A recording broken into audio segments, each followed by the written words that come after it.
ostentação. É assim que os mais jovens se referem ao materialismo. Fulano está ostentando, fulano tem certo bem ou certa situação que usa como status perante outras pessoas.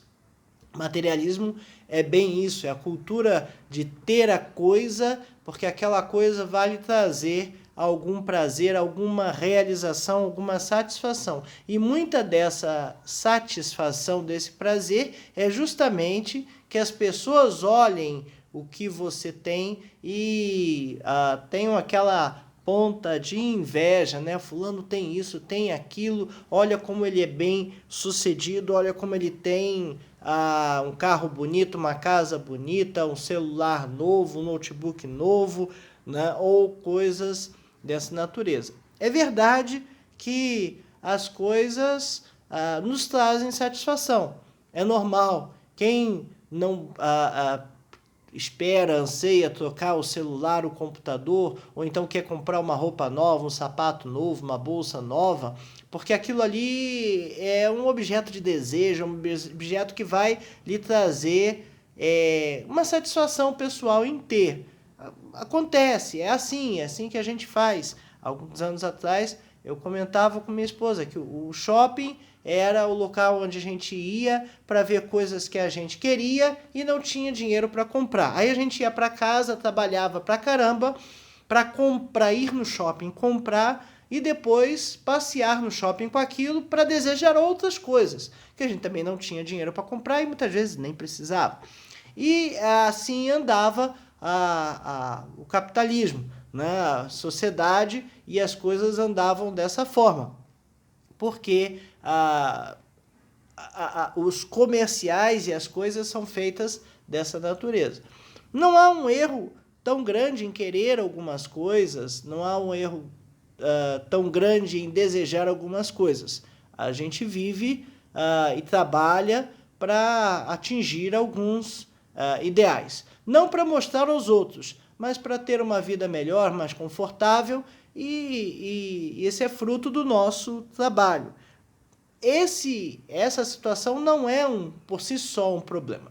O problema é quando o ter vira maior do que o ser, né? Quando ter as coisas toma uma importância muito maior do que as pessoas. É problema quando essas coisas que a gente busca ter, elas tomam um lugar tão grande na nossa vida em que as pessoas ficam de lado e as pessoas se tornam menos importantes do que as coisas. Falando assim, parece que isso não acontece, né? Parece uma coisa tão estranha de se comentar, mas acontece sim. Acontece da gente ter exemplos de pais de família que trabalham tanto, mas tanto, para ter coisas e dar conforto à sua família, mas não desfrutam de tempo com a família, não passam tempo com as pessoas a quem aquele pai de família ama. E a coisa se inverte de tal maneira que se trabalha para ganhar dinheiro e se ganha dinheiro e quer mais dinheiro e nunca tá bom o carro que tem, sempre quer trocar por um mais novo, um melhor, a casa nunca tá boa, sempre quer fazer alguma coisa a mais, ter alguma coisa a mais, e isso vira um círculo vicioso, de tal maneira que nunca se atinge um ponto ideal, nunca se atinge um ponto em que a satisfação será suficiente. E nessa busca de ter coisas e correr atrás de coisas e de acumular dinheiro, de acumular bens, surge a avareza. Porque se você quer acumular dinheiro, você não pode abrir mão do dinheiro. Se você abrir mão do dinheiro, como é que você vai acumular dinheiro? Não dá. São pensamentos opostos. Então, você ter ali, dar uma grande importância àquilo ali, torna ou traz consigo a ideia natural da avareza. O nosso texto básico é 1 Timóteo 6,17, eu vou ler 17, 18 e 19. Exorta os ricos do presente século que não sejam orgulhosos, nem depositem a sua esperança na instabilidade da riqueza, mas em Deus, que tudo nos proporciona ricamente para o nosso aprazimento. Que pratiquem o bem, sejam ricos de boas obras, generosos em dar e prontos a repartir para o futuro, que acumulem para si mesmos tesouro sólido fundamento para o futuro, a fim de se apoderarem da verdadeira vida. Então, Paulo aos Timóteos aqui, a Timóteo aqui está escrevendo, está dizendo justamente desta situação de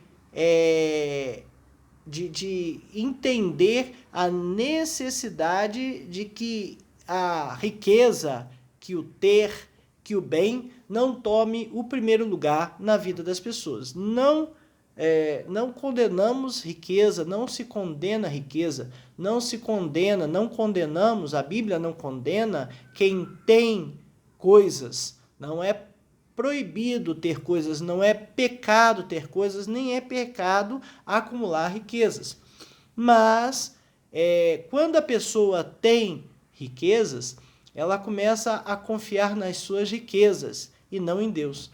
Quando você tem uma quantidade de dinheiro tal depositado ali, a vida vai tranquila. O salário não deu, tem mais aquilo ali e a gente vai fazendo aquilo ali, completar a renda e está tudo bem. E eu não preciso confiar em Deus, não preciso depositar em Deus uma confiança maior, porque se o salário não der, eu tenho ali uma reserva de capital para resolver meus problemas.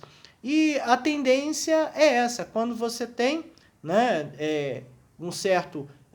uma certa riqueza, um certo acúmulo de bens, você deposita a sua esperança nessa riqueza. Só que essa riqueza é instável, é o que está dizendo aqui. Nem depositem a sua esperança na instabilidade da riqueza. Por mais que a gente ache que aquilo ali o pé de meia, como o pessoal fala, tudo bem, vai lhe dar uma certa segurança, vai lhe ajudar a resolver alguns problemas ali, mas a gente precisa depositar a nossa confiança em Deus, mas em Deus que tudo nos proporciona ricamente. Deus nos proporciona todas as nossas necessidades de forma abundante. De tal maneira que, apesar de ter, eu não preciso me preocupar em não abrir mão de certa parte ou de ajudar certas pessoas, algumas pessoas em algumas necessidades, porque Deus há de suprir todas as nossas necessidades.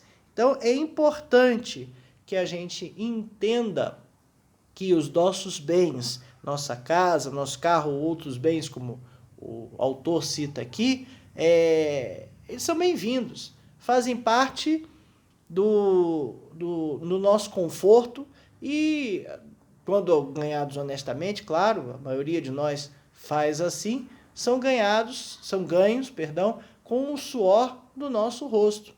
Então, comerás do suor do teu rosto, então a gente ganha com o nosso suor e compra esses bens com o nosso suor. Sim, e para o nosso conforto, sim, para ter uma vida melhor, uma vida mais confortável. No entanto, a gente precisa ter atenção para que a gente não tenha apego a essas coisas. O apego, a dependência destas coisas é que nos transforma em indivíduos avarentos. E essa avareza nos impede de ter um bom relacionamento com Deus, porque Deus não gosta desta situação. De forma que precisamos aprender a ter uma boa mordomia quando o assunto se trata dos bens materiais que possuímos. Eles não são nossos, são de Deus. Vamos entender isto nessa lição. Bom, essa é a lição número 7 da revista Palavra e Vida, edição número 70. A revista Palavra e Vida é editada pela Convenção Batista Fluminense, distribuída pelo site batistasfluminense.org.br. Você pode acessar lá e baixar essa edição 60, que tem por tema Generosidade em Tempo de Escassez. Foi escrita pelo pastor Mauro Estélio Sanches. Essa edição número 7 tem por tema generosidade e os bens materiais. É quase uma contraposição. De um lado a generosidade e de outro lado os bens materiais. É quase um contra o outro. Porque quando não percebemos, essas coisas acabam realmente uma se opondo à outra. O primeiro tópico da nossa lição fala de saber resistir e cita a carta de Paulo aos Coríntios, dizendo lá: entretanto, busquem com dedicação os melhores dons, passo agora a mostrar-lhe um caminho ainda mais excelente. Esse é o final do capítulo 12 de 1 aos Coríntios, e no capítulo 13 ele vai falar de amor, né? Aquela, ainda que eu falasse a língua dos anjos e dos homens, não tivesse amor, enfim, aí vai. Então ele começa a discorrer sobre amor, que é o maior dom, segundo Paulo ali aos Coríntios. E as coisas, como a gente já comentou, nos dão prazer, nos dão conforto. E no meio desse prazer e desse conforto, acabam vindo as tentações.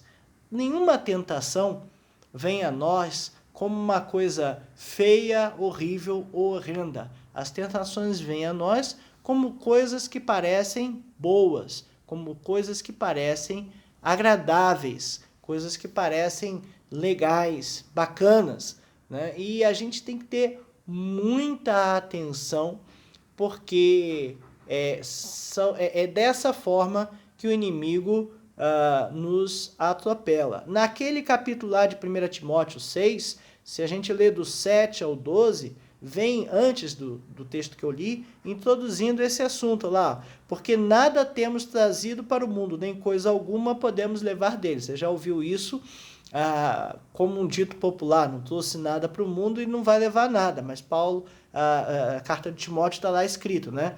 Tendo sustento, versículo 18, e com o que nos vestir, estejamos contentes, estejamos satisfeitos, tá bom. Tem sustento e tem como nos vestir, então tá bom. Ora, os que querem ficar ricos caem em tentação e cilada, e em muitas concupiscências insensatas e perniciosas, as quais afogam os homens na ruína da perdição. Porque o amor do dinheiro é raiz de todos os males. E alguns, nessa cobiça, se desviaram da fé e a si mesmos se atormentaram com muitas dores. Que dores? O camarada que trabalha mais, né, do que deveria trabalhar, botando a sua saúde e a sua vida em xeque, e depois vai padecer doenças por trabalhar demais, né? E tu, porém, ó homem de Deus, foge destas coisas. Antes segue a justiça, a piedade, a fé, o amor, a constância, a mansidão. Combate o bom combate da fé, toma posse da vida eterna, para a qual também foste chamados, e de que fizeste a boa confissão perante muitas testemunhas. Então, veja que o texto aqui está falando claramente não sobre a riqueza, mas na busca por ficar rico, não resistir a essas ciladas. Então, é muito importante a gente ter um discernimento espiritual de até onde eu devo ir na busca por dinheiro. Temos que buscar dinheiro? Temos que buscar dinheiro, já falei, comerás do suor do teu rosto. No entanto, a gente tem que entender que tudo tem um determinado limite. Você não pode trabalhar demais e botar a sua saúde em xeque, as suas horas de descanso em xeque, porque a sua vida estará em xeque, né? Ouvi há algum tempo alguém comentar que tem pessoas que trabalham a vida toda para ganhar dinheiro, né? E depois gastam esse dinheiro todo tentando consertar a sua saúde. Por quê? Porque passam de certos limites. Lembra, a gente tem que descansar, a gente precisa ter descanso, a gente precisa deixar nossos corpos relaxarem, descansarem. Então tem que ter um momento de parar. E a busca pelo mais e mais e mais e mais e mais coloca em xeque essa situação. E a gente precisa ter muita atenção a isso. É muito fácil, a frase aqui do pastor, deixar essas coisas materiais dominarem nossa vida, né? Comentei no vídeo anterior das séries, dos joguinhos eletrônicos, de joguinho de celular. Como a gente gasta tempo vendo coisas que não são tão úteis e jogando joguinhos para distração, tá bom, é para distração. Mas muitas vezes aquilo ali se torna um vício. E essas coisas nos atraem, nos levam a fazer e gastar um tempo enorme naquilo, né? Propagandas que nos levam a comprar, gastar. Não se engane, ninguém anuncia algo que vai lhe dar um bem, uma satisfação ou uma sensação boa, porque está interessado em que você tenha uma satisfação boa, uma realização, algo assim. As propagandas são feitas para que você entenda, ache, queira pensar que aquilo ali vai te dar, de fato, uma felicidade e, por isso, você vai gastar o seu dinheiro e comprar aquele produto, aquele determinado bem. Mas pode ser que essas coisas tragam uma satisfação, sim, mas elas passam. Quanto tempo você considera o seu celular novo? Por exemplo, é uma medida bem interessante, né? A gente, de repente, passa ali 1 ano, 2 anos querendo um celular melhor, mais caro, não sei das quantas, e aí a gente compra o celular e coloca os dados nele, faz toda a migração das nossas informações e começa a usar o celular novo. Até quanto tempo de uso você chama esse celular de novo? Às vezes, com 1 mês de uso, a pessoa já está dizendo que é um celular usado, já é um celular, não vai dizer velho, mas já não é um celular novo.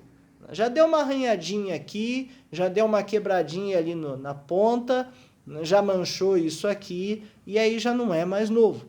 Bom, o mercado quer mais que você chame ele de velho o quanto antes, e ele vai lançar o quanto antes um modelo mais novo, mais eficiente, com mais funcionalidade, para que você entenda e ache que aquele teu celular já foi. Para quê? Para você ter um sentimento de necessidade de comprar um novo. E isso vai te trazer alguma realização? Vai. Momentânea, né? Bem momentânea. E vai ser rápido que você vai se sentir insatisfeito de novo com aquele celular, com aquele aparelho. Então não se engane. É bom a gente comprar coisas, a gente gosta de comprar coisas, elas nos trazem uma satisfação, mas essa satisfação é sim momentânea, né? E toda a propaganda e todo o comércio é feito para que a gente consuma coisas, né? E troque celular, troque carro, troque roupa, troque coisas sem, de fato, a necessidade de comprar. Então, a gente precisa saber resistir, a gente precisa saber identificar em que ponto eu realmente preciso, em que ponto eu quero. Não é pecado querer, mas eu preciso dosar o meu querer, né, até um determinado ponto que seja coerente. Eu estou trocando este bem por um outro porque eu quero uma determinada funcionalidade ou porque eu preciso, né? As pessoas usam muito o preciso, a necessidade, para exprimir as suas vontades. Necessidade e vontade são coisas distintas. A maioria das coisas a gente quer, mas não precisa. A gente precisa de comida e a gente precisa vestir e morar. Aonde vai morar, né? O que vai comer e o que vai vestir, aí eu tenho as vontades em cima, né? E que já deixam de ser necessidade. Então, cuidado, vamos tentar ter esse discernimento, buscar em Deus esse discernimento para saber até onde eu realmente preciso, da onde eu quero, e aonde eu quero vai virar um materialismo desenfreado, né, que vai me levar a jogar coisas novas fora. Porque se eu compro um negócio e logo depois vendo para trocar, porque eu quero um outro melhor, então eu estou jogando uma coisa nova fora, né? E estou jogando dinheiro fora. Bom, o segundo tópico vem falando aqui, guardar ou doar. Atos 20 e 35, lembrando a palavra do próprio Senhor Jesus, que disse que há maior felicidade em dar do que receber. Eu peguei aqui do 33 ao 35, né? De ninguém cobicei prata, nem ouro, nem vestes. De ninguém. O que é do outro, não cobiceis. Vós mesmos sabeis que estas mãos serviram para o que era necessário a mim e aos que estavam comigo. Então, está Paulo dizendo que utilizou-se de coisas, né, que chegaram a ele, mas do que era necessário para ele e para os que estavam com eles. Tenho-vos mostrado em tudo que, trabalhando assim, é mister socorrer os necessitados e recordar as palavras do próprio Senhor Jesus. Mais bem-aventurado é dar do que receber. É melhor que a gente faça bem aos outros do que queira receber estas coisas. E fazer bem aos outros, fazer bem aos outros, né, entra naquele tópico que a gente tem discutido, que é a generosidade. Nesse aspecto, ela se contrapõe ao egoísmo, né? Eu ter as coisas, eu querer as coisas, contra eu dar aos outros. Será que eu estou disposto a dar só o que sobra? Ou estou disposto a dar além do que sobra? Repartir o que é meu com os outros. Como fazer isso? Tem várias formas. Tem várias situações em que a gente é chamado a atender outras pessoas. Mas eu estou apertado financeiramente, as contas não estão fechando. Mas as minhas contas não estão fechando num nível e tem contas de outras pessoas que não fecham no nível de comer, de não ter o básico. E será que eu não posso ajudar? Não é ajudar aqueles que não querem trabalhar, não é esse tipo de ajuda que eu estou falando. Estou falando da ajuda daquelas pessoas que realmente precisam ser ajudadas. Aqui o autor cita o exemplo das igrejas da Macedônia, está lá em 2 Coríntios 8, de 1 a 5, né? Olha o texto. Também, irmãos, vos fazemos conhecer a graça de Deus concedida às igrejas da Macedônia, porque no meio de muita tribulação manifestaram abundância de alegria, e a profunda pobreza deles superabundou em grande riqueza da sua generosidade. Eles não tinham, estavam em pobreza, eles estavam em necessidade, né?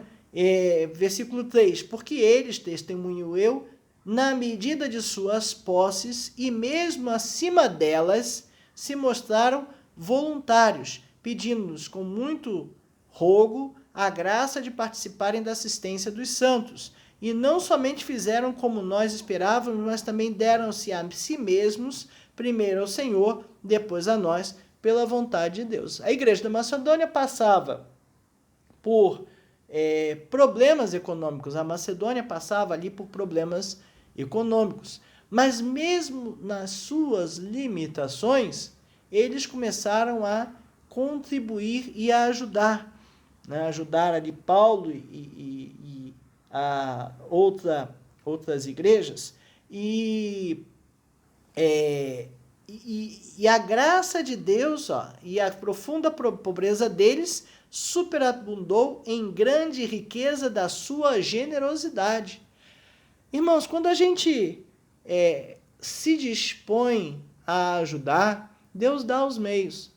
Seja trabalhando em alguma obra, em alguma coisa que seja necessária da obra de Deus, construção de igreja, apoio a necessitados. Quando a gente se dispõe a fazer a obra, Deus dá os meios, as coisas acontecem. A gente às vezes não tem nem o combustível para ir, mas vai aparecer. Vai aparecer. Deus vai prover a forma, o jeito, o cuidado de você agir com generosidade naquela situação.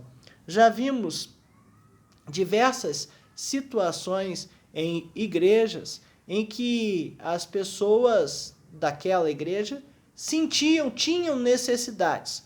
Mas, num determinado ponto, a gente conseguiu mostrar, olha, você tem necessidade porque não ganha muito, mas ganha o suficiente para se sustentar. O exemplo comum aí de cesta básica. Quando a gente fala numa igreja que vai começar a distribuir cestas básicas, geralmente vem o pessoal, não, porque tem que fazer bem aos domésticos da fé. Sim, tem os domésticos da fé, ok. Mas nem todo mundo que está na igreja, de fato, necessita da cesta básica.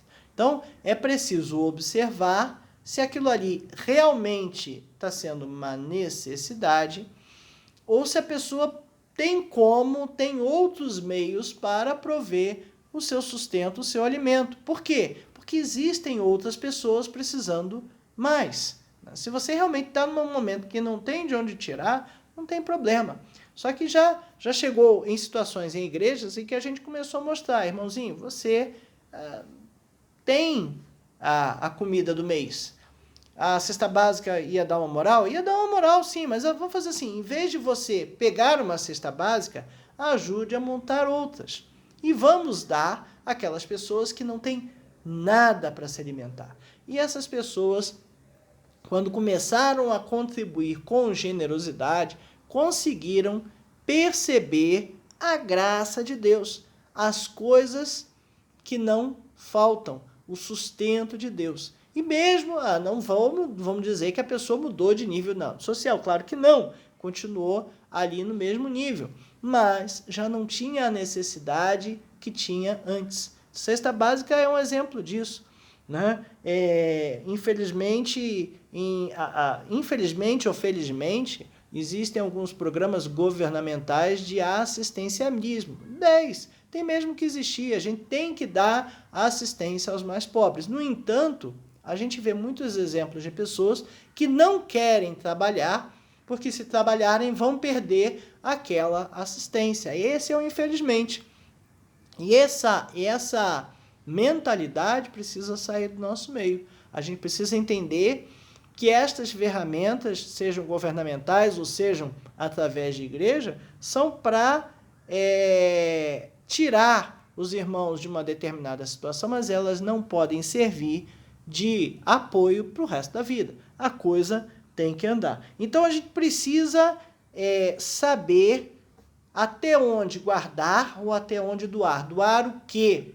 Né? Doar o que eu não estou usando, doar alguma coisa que eu possa doar, mas que não é necessariamente o que está sobrando. Né? Então, a gente precisa ter essa ideia, essa generosidade, né? Deixar essa avareza de lado, essa ganância de lado do querer ter mais, do querer juntar e repartir com os outros, né? O que a gente pode fazer, né? Sempre a gente vai achar alguém numa situação pior do que a gente. E já ouvi também casos de pessoas tentando se aproveitar de pessoas que estavam em situação ruim. E aí vai vender alguma coisa? Não, vamos negociar aqui, vender mais barato. Não, a pessoa está precisando. Será que eu não posso ajudar? Em vez de comprar o que ela está vendendo? Às vezes está vendendo uma coisa que precisa vender porque é o que tem para gerar dinheiro e não quer pedir, né? E a gente pode ali chegar e ajudar. E por que chegar e ajudar com algo que é nosso, né, que está conosco?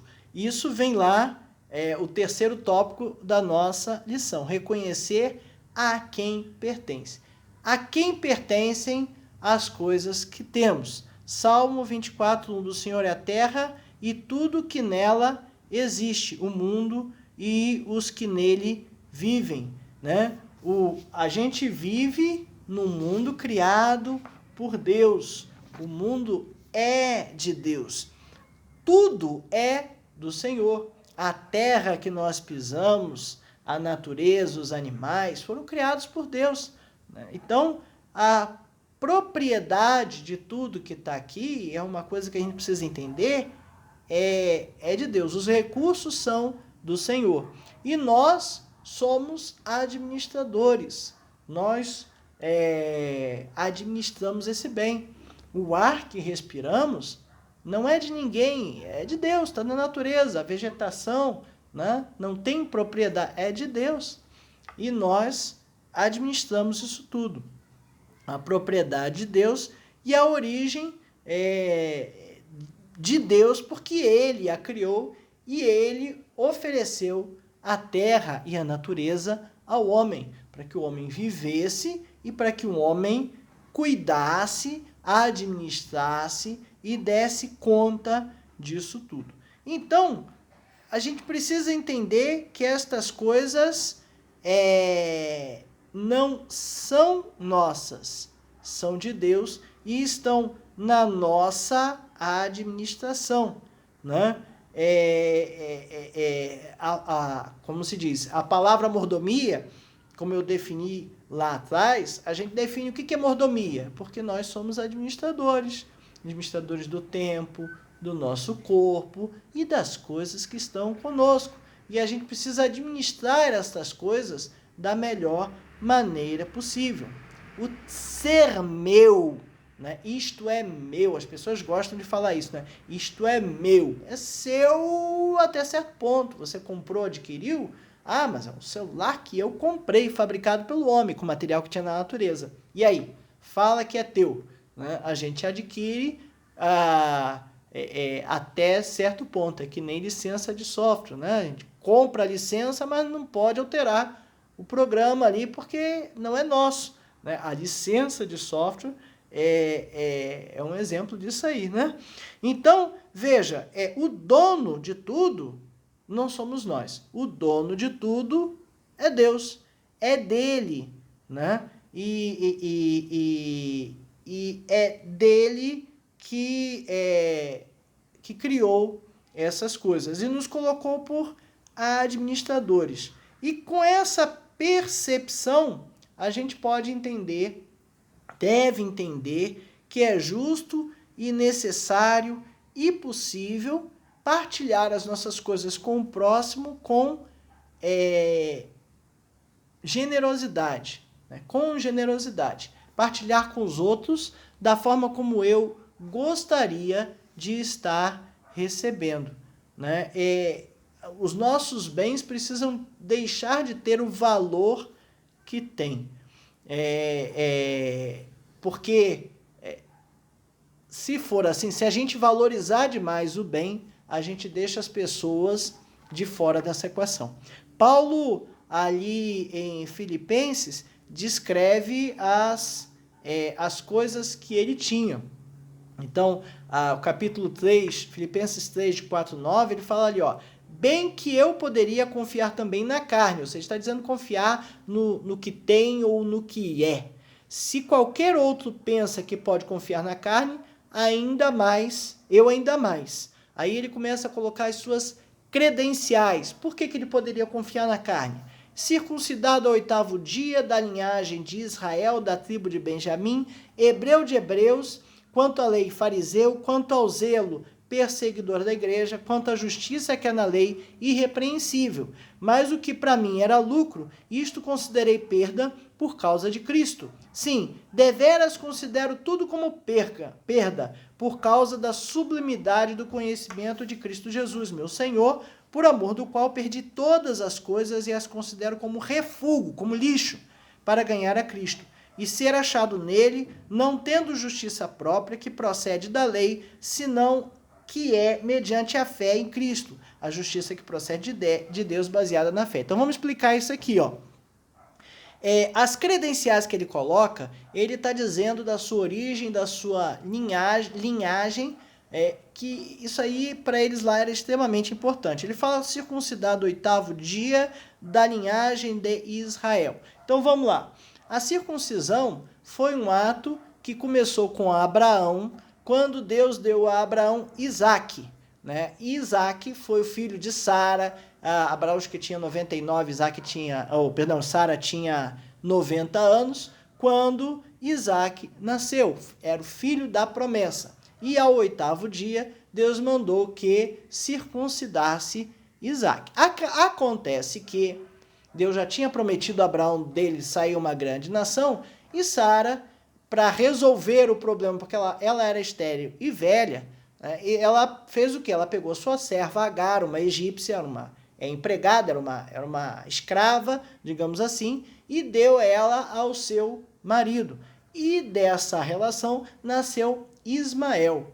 Quando Isaque nasceu e foi circuncidado com 8 dias, Ismael foi circuncidado com 13 anos de idade. Então, a primeira coisa aqui, circuncidado ao 8º dia, vem dessa situação, porque a tribo de Israel veio da descendência de Isaque.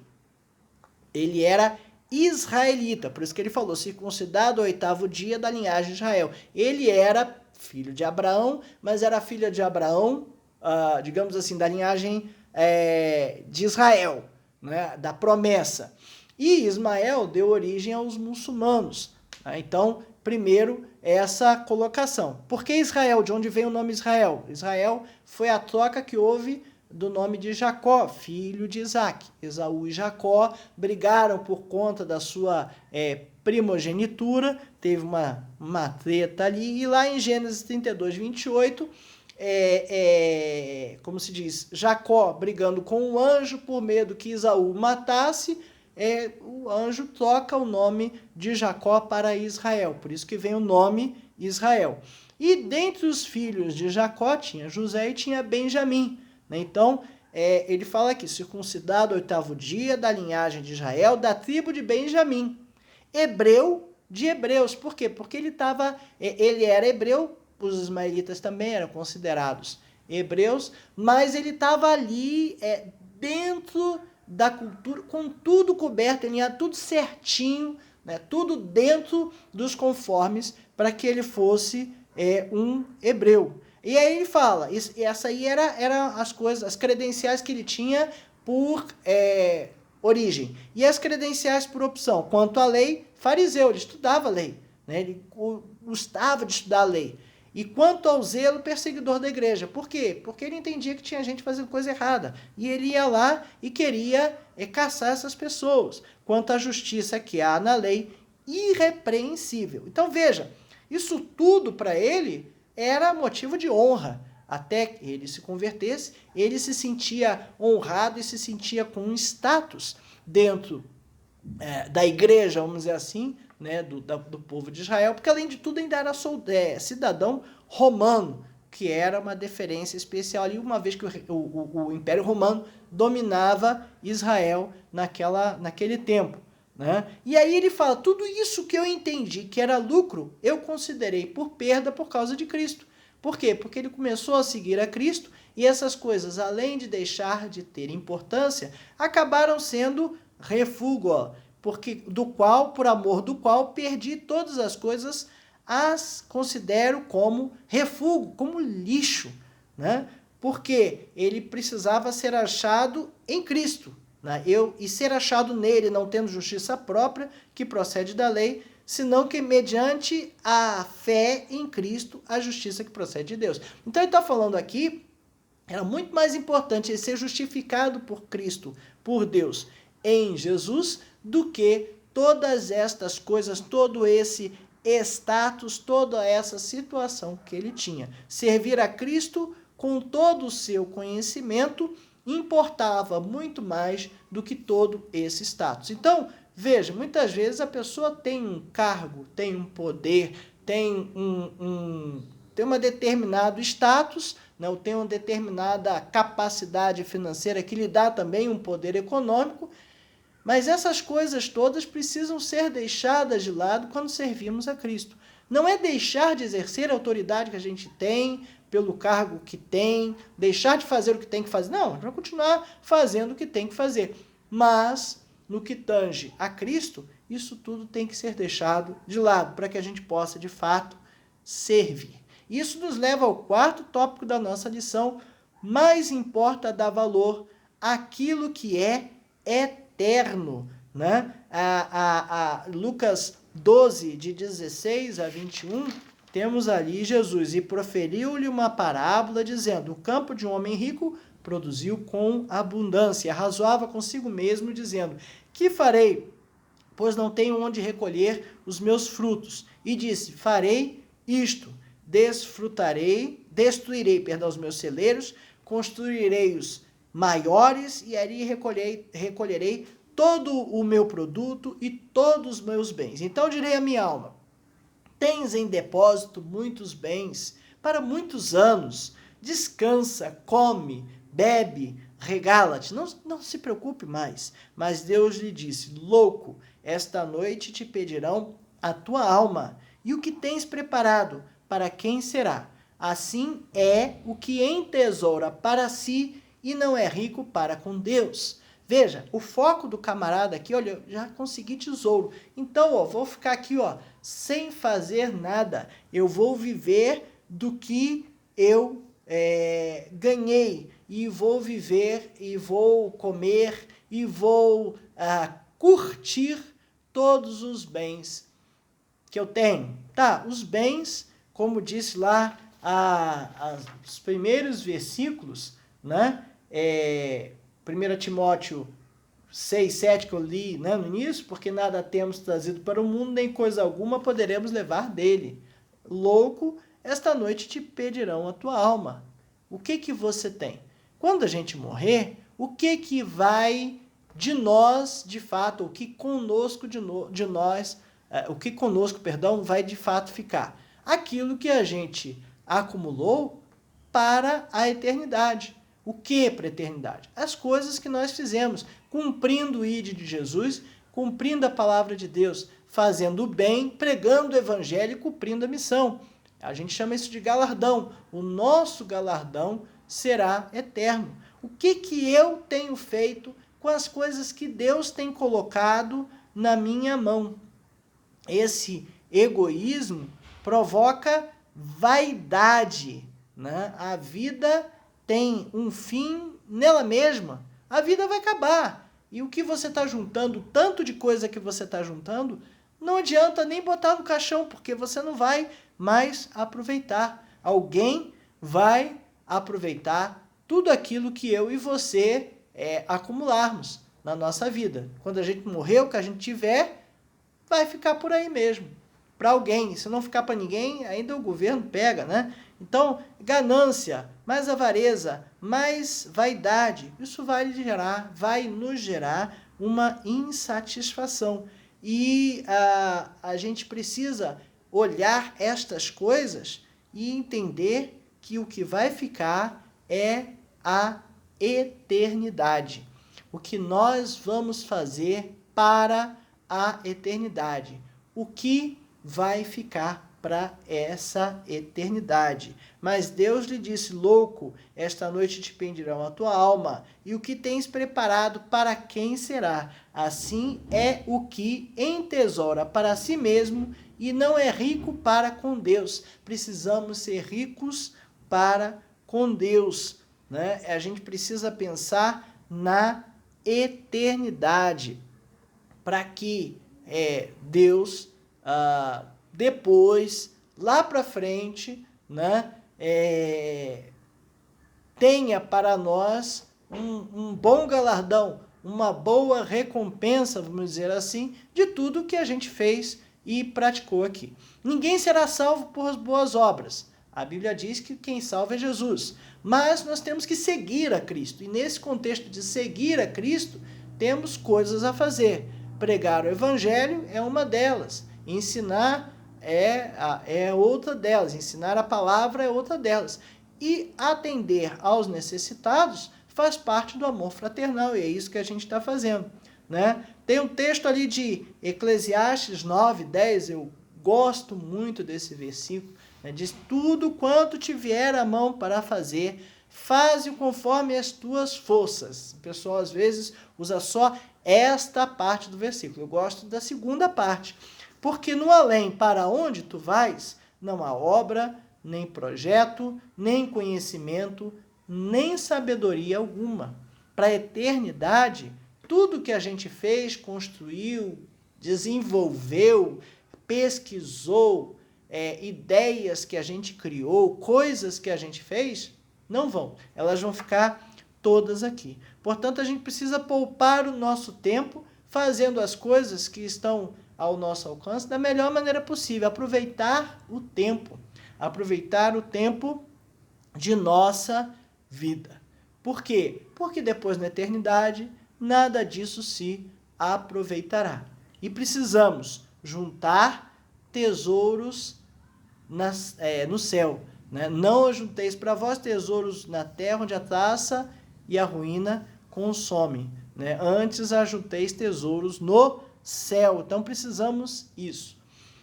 Conclusão, não estamos falando aqui de que, sendo generoso, Deus vai lhe dar mais dinheiro. Dando dinheiro aos pobres, você vai ter muito mais dinheiro. Não falei isso. Isso é o evangelho da prosperidade. Algumas igrejas por aí pregam a isso, né? Siga a Deus, porque você é filho do rei, e o filho do rei não pode passar necessidades, né? E Deus vai te dar tudo do bom e do melhor. Olha, confiando em Deus, Ele vai te dar as suas necessidades. Deus não promete riqueza a ninguém, mas Ele promete prover as necessidades. E para ser realmente feliz e para ser realmente satisfeito, a gente precisa entender isso. Nós temos necessidades. Precisamos nos lembrar do exemplo dos crentes da Macedônia. Esse capítulo 8, de 1 a 5 que eu li aqui de 2 Coríntios. Eles mesmo... porque no meio, olha lá, versículo 2, porque no meio de muita prova de tribulação, manifestar a abundância de alegria e a profunda pobreza deles superabundou em grande riqueza da sua generosidade. Funciona desta forma. Quanto menos a gente liga para o dinheiro e mais confia em Deus, mais Deus nos deixa despreocupado com isso, porque as coisas... os meios são providos e as coisas acontecem porque Deus nos sustenta. Precisamos nos dedicar à obra missionária, precisamos nos dedicar aos menos favorecidos, sim, não aqueles que não querem trabalhar. Eu digo e repito isso, eu preciso frisar isso, porque no meio do povo judeu isso é bem claro. Se ajuda alguém que está passando por um problema, alguém que teve um caso de doença grande que não esperava, ou aconteceu um desastre que levou à infelicidade da família e colocou a família numa situação de pobreza, mas se ajuda para que aquela pessoa, aquele povo, se reerga e passe a assumir a sua vida e trabalhar e se sustentar, né? E a gente precisa entender que é necessário fazer isso. Existem projetos que fazem, que caminham nessa direção. Tem uns projetos aí de Cristolândia que busca tirar pessoas do vício para que elas tenham uma vida estável perante Deus e possam daí para frente reconstruir as suas vidas. E é importante a gente entender e perceber a necessidade disso. O que a gente faz de bondade, de bem, de acudir os necessitados, fica para a eternidade, né? E o que a gente não faz, dá um eco ali na nossa avareza, no nosso egoísmo. E a gente precisa, na nossa vaidade, da nossa ganância, a gente precisa ter atenção com essas coisas. Eu não sou ganancioso, eu não sou vaidoso. Olha, talvez seja até difícil afirmar isso, mas talvez todos nós sejamos em certo nível. Que nível que está a minha avareza, a minha ganância, a minha vaidade, o meu egoísmo? Né? Vamos trabalhar para zerar, né, essas coisas na nossa vida, para que a gente possa, de fato, ajuntar ou juntar tesouros eternamente. Que Deus nos abençoe e nos ajude a juntar esses tesouros.